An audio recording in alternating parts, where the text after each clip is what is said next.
Polgar Chess University.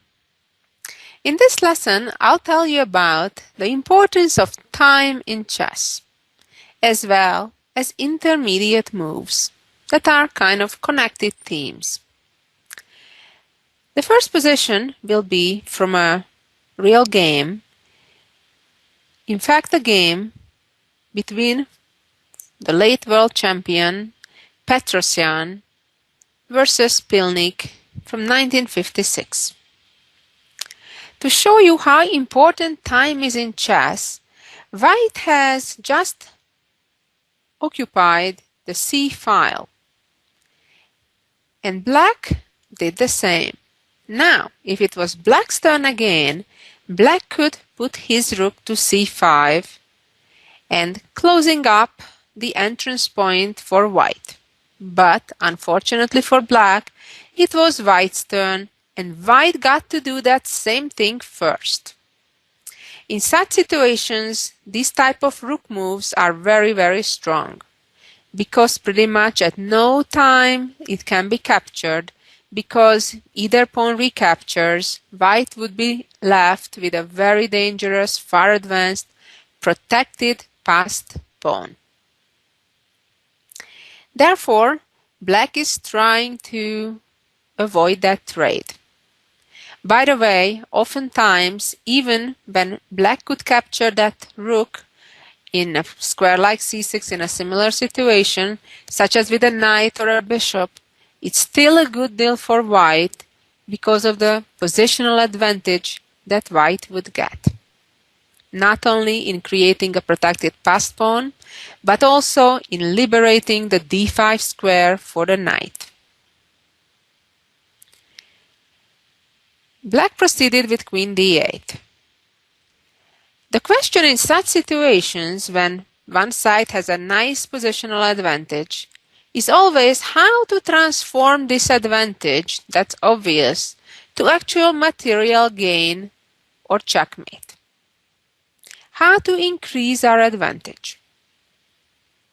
Sometimes we need to transform one type of advantage to a different.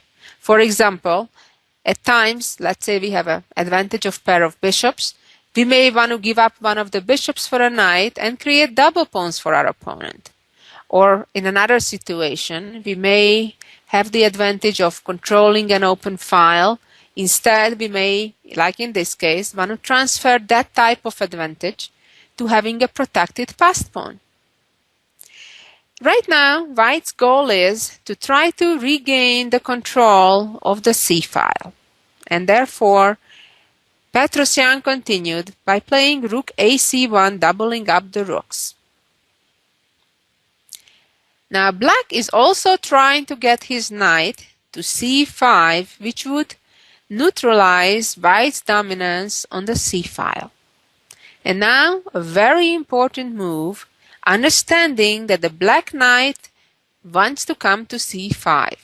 If Black would be successful in getting there, most of Black's problems would be solved. Try to think and figure out a wonderful preventive move against Black's plan. And that move is bishop f1, preparing, so if now Black would play knight d7, then the bishop could appear on h3, pinning the knight, and on the following move, or as soon as the Black rook would move out of the pin, then capture the knight with the bishop. For that reason, Black did not rush with knight d7, but sadly gave up the control of the C file. And Petrosyan continued improving his position by putting the bishop to h3. Again, if Black would play knight d7, what would be White's answer? Of course, bishop takes knight. Also remember, this is a rather closed type of position with no open files except one, which is fully in White's control now. Therefore, knight is more dangerous than bishop. And after queen takes, rook c7 would continue. Again, black did not play knight d7, but was hoping to get some counterplay by opening another file for his own rook. And here, there are probably more than one way to roam, as they say. Petrosyan could have right away taken the pawn and then followed up aggressively with rook c8, rook c8, rook c8. The black queen has only one safe square on e7, and then play bishop f1, and after rook moves away and rook c6, black would lose either the b6 or d6 pawn real soon.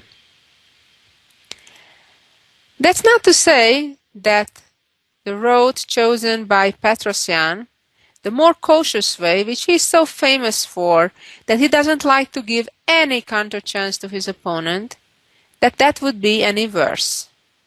It's just kind of a matter of taste.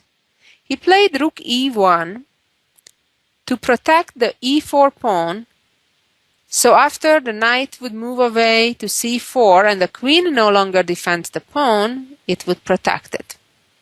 And black does not have really active play to get counterplay. Black's weaknesses on b6 and d6 don't go anywhere. Black played knight h7 and knight c4 arrived, putting pressure the third time on the pawn on d6. Came rook a2, and now came bishop g2, another typical cautious move by Petrosyan. According to our Silicon friends, even better was to play queen b3, attacking the black rook, and when that retreats, then attack the pawn from e3 with major advantage. But even after bishop g2, black does not have any serious counterplay. Although for a move or two, white needs to be on the defense. But after everything is said and done, it's still white who comes out ahead. Now, white prevented the knight f3 check and at the same time counterattacked, attacked the rook on a2. And now time to push the knight back. And finally, ready to capture the pawn. The game lasted some more moves, but white won without any trouble. And now let's move on to another game that was played by a different former world champion, Alexander Alekhine versus Bogolyubov in their match in 1929. They have reached this position, and so far there is completely equal material. But white has the initiative, but needs to hurry up, because if black gets the time to reactivate his right now misplaced bishop from h7 by playing e5, first of all blocking the white pawns on light squares the same color as of the bishops, and then play bishop g8, black will be completely fine, could even get a better position in fact. Therefore, it was really crucial that white plays ambitiously in this position. Alekhine continued by playing knight b5, not only attacking the knight on d4, but the pawn on a7 as well. So black had no choice but to trade knights if he wants to avoid losing a pawn immediately on a7. And here white has a little trick, using the idea of an intermediate move. And Alekhine first traded a pair of rooks and then did not capture the knight on b5, but inserted the knight b7 intermediate move. Now, it's a tricky situation, because normally in such situation, when the rook is able to move away by attacking the knight, black would come out ahead, since now if white takes the knight on b5, black takes the knight on b7, and black is who won material. This is what happened actually in the game, but before we proceed with it, let's see what would have happened if black instead gives a check. Well, then the king would move to e3, and even though black can kind of consolidate materially the position, white's position is clearly better after rook c8 and the rook appearing on a8 real quick, and black will not be able to hang on to his a7 pawn, which would result in white having a very dangerous connected pairs of passed pawns. Let's go back to the position after knight takes b7, which was the intermediate move. Of course, if the rook moves to d7, that's not hard to believe that after knight c5, again attacking the rook, this time from a protected square on c5, and then capturing the knight on b5, leaving white a pawn ahead and with a winning position. So really the key question is what happens after rook b8? Well, here white has another pretty move, simple but elegant, moving the knight to c5, and all of a sudden white is threatening with a fork on d7. So black doesn't have the time to save both the knight or the rook. Bogolyubov responded with king e7, and now, surprisingly a bit, white should capture, which Alekhine did, with the pawn. If in this position white would have captured with the bishop, black would have gotten some counter chances after knight c7 or knight d6.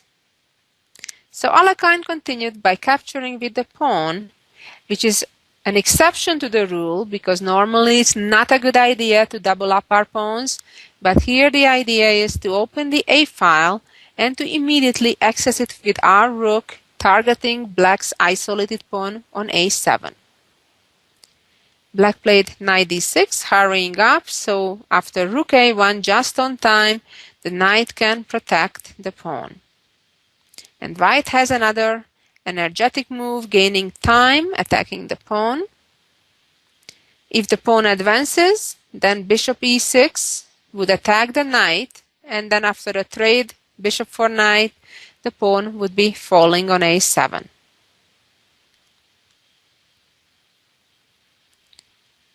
The bishop moved back to g8, protecting the pawn, when white proceeded with another energetic move by playing f4. Now white is threatening to use the pin with advancing to f5. Therefore, the black bishop moved to a protected square, so now f5 doesn't do much. And in fact, e5 is a much better move, blocking black's weak pawn on the same color square as the bishop. Black captured and white captured, and came rook to b6, protecting the pawn, and typically for endgames, time to bring the king a bit closer. Came bishop to e8, trying to win the pawn back, but white doesn't even need to waste time to protect the pawn directly because has a better move by playing rook a6. Now, if the bishop would take on b5, white would trade rooks and then capture the bishop.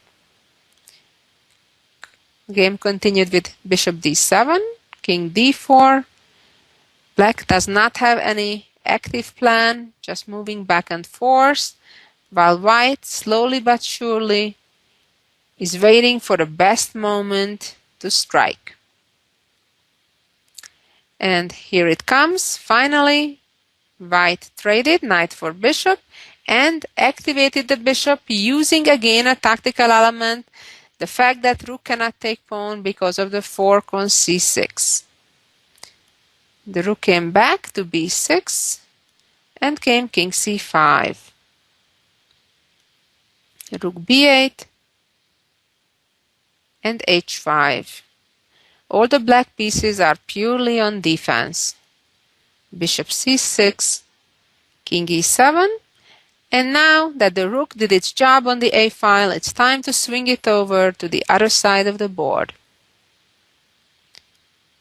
Bishop e4, king e7, king c6, king d8, and rook d3 check, king e7, and after king c7, black is losing a piece. What an elegant and straightforward endgame by Alekhine. Now let's see a couple of examples on intermediate moves. Here we go. In this position, white has clear space advantage. However, those type of advantages typically take a long time to convert to an actual full point. On the other hand, in this very moment, white has an opportunity, a tactical opportunity, because of the fact that two of the black pieces, the queen and the rook, are on unprotected squares. Can you figure it out? Here it is. The white knight can move to h6, attacking the black rook and creating a discovered attack on the queen.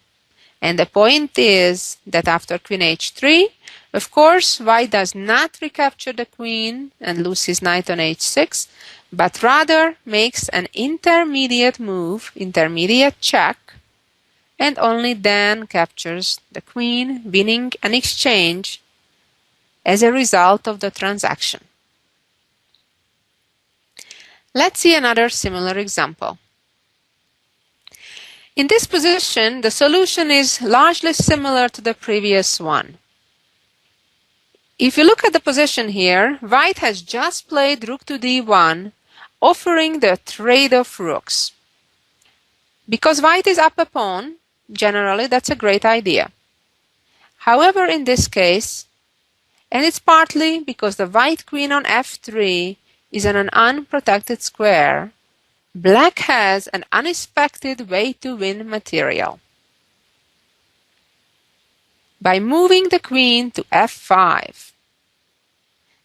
The point is that after queen takes queen, black would first capture white's rook with a check, with an intermediate check, and only then the queen. It would be also set for white after king g2, black trading queens, and just picking up a free rook on d1. White's relatively best option is to take the rook and give up on the queen, but even then, the position is not enviable. And let's see a final example on this theme.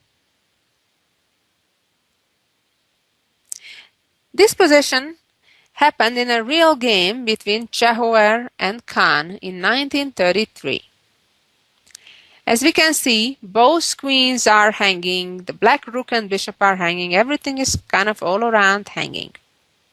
If white captures the black queen, black captures the white queen, and white is not likely to win this game. So how can white still win this game right away? And again, it's with an intermediate move. And the beautiful move is to play queen d5 check. And now whether the rook captures the queen and then bishop captures back with a check, or the king moves out of the check right away, and then again white would just capture the queen, white will stay a rook ahead. A very nice combination. And now, finally, let's see the brilliancy of the week. Here we go. Well, this is a rather closed position with only one open file, one entry point into white's territory. Let's see what would happen if white plays the natural way, starting to attack the black pawns? Well, in that case, black would immediately try to occupy that only open file with his rook and enter and attack the white pawns in return. The big difference is between the two sides that the black pawns, especially on c3 and g3, and the rook would come into h2, attack the pawn on g2. For example, rook a8, rook g2, king b1, rook g1, and black would play either g2 or rook c1. Either way, black will arrive first. So let's go back, and this was just to make you realize that things are not that simple. Or if the rook would go from f5 trying to occupy the h file himself, the king would go to g6, again opening the h file for the rook and at the same time taking away the h5 square from white's rook. So this is one of those situations when a pawn or two doesn't make much of a difference if white grabs even 2-3 pawns, because the black pawns are so much more advanced, and if even just one of them gets promoted, that's more important. With all this said, white can still, in a brilliant way, save this game. I suggest you try to spend at least 10-15 minutes in figuring out this solution. Don't be disappointed even if you didn't succeed in solving it in that time. This is a tough one. Take as much time as you have and then come back and listen to what the correct solution is. The answer is simply moving the king to b1, and after king g7, here comes the shocker. Rook h6, look at that. White gives up an entire rook. How is this possible? King takes, and the king is walking in. King moves away from the h file, and the rook is there coming in. How is it possible that white is not losing this game? Well, here is the answer. White plays king e2, and one of the problems that black has, that if rook h1 comes, that would result a stalemate. Also, if the rook moves to h2, king f1, rook h1, king e2, the only way black can resolve the stalemate situation is to move back somewhere along the h file. And basically, black cannot make any progress. The only other attempt black may have is to capture the pawn, but then, similarly to a simple pawn endgame, white would move to g1, so after king h3, king h1, and then the usual stalemate pattern in pawn endgames. What an amazing composition by Hasek. Well, thank you so much for listening.